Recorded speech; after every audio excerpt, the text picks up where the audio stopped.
Eh bien, bonjour à tous. Aujourd'hui, vous êtes sur la chaîne Prestech et vous regardez la vidéo que vaut deux modèles différents de 1060 en 2024. Donc, on va faire les comparatifs, les benches, les OCCT, etc. juste après. Mais pour l'instant, on passe à l'introduction.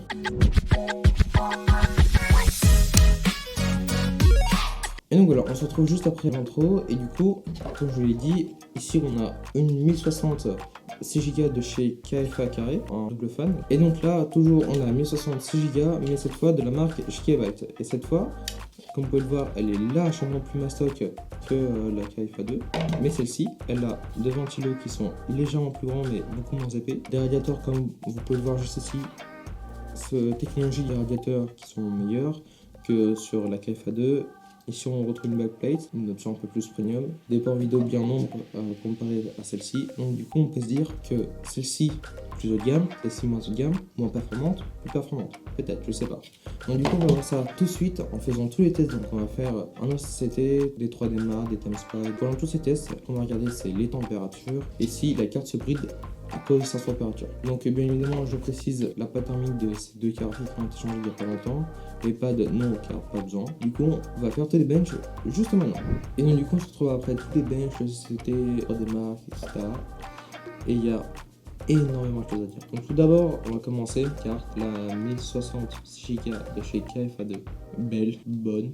Ancienne technologie de radiateur, mais du coup il y a des choses à dire qui sont bizarres. Donc tout d'abord on va commencer cette carte, elle ne chauffe pas forcément plus que la Gigabyte, elle consomme un peu moins du coup parce que celle-là son TDP c'est une de 120 watts, la Gigabyte c'est une de 130 watts. Là je l'ai pas en main la Gigabyte car elle est toujours dans le PC, elle est en train de faire des benchmarks, mais globalement j'ai déjà le résultat. Et ce que j'ai pu remarquer c'est que sur la KFA2 dans le 3D Mark, vous allez le revoir juste ici. Ici la KFA2, ici la Gigabyte. Vous pouvez voir que la différence de points du Graphiscore et vous pouvez voir comment ça, 400 points de différence. Pourquoi? Même modèle, même nombre de RAM. Le seul truc c'est la consommation, 10 watts de consommation. Pour l'instant on est un peu bloqué. La conclusion du coup elle est faite, c'est que la Gigabyte est plus performante. Alors que c'est le même modèle, même nombre de VRAM, la même consommation à 10 watts près, le TDP est de 10 watts supérieur pour le Gigabyte. Et on a vérifié l'undervoltage, il n'y a pas d'undervoltage, ni de overclocking, ni de blocage de tension, etc. Et voilà, du coup, la conclusion c'est que la KFA2 est moins bonne, la Gigabyte est meilleure. Ça c'était entre les deux modèles. Maintenant, la question du coup de cette vidéo là c'est que vaut 1060 6 Go en 2024? C'est une bonne carte. Certes, toujours une génération 1000, maintenant on est au 4000. On ira bientôt 5000 dans les alentours de septembre, octobre.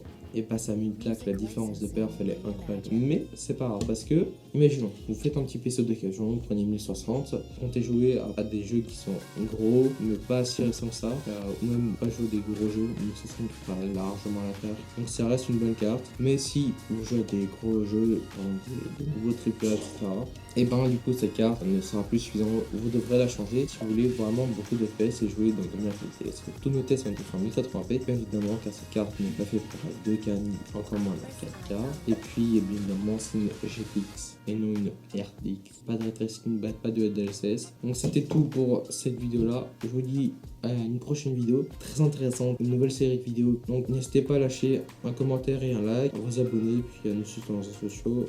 Instagram, TikTok, pourquoi pas Twitch, je sais pas. Et je vous dis prochaine vidéo. Au revoir.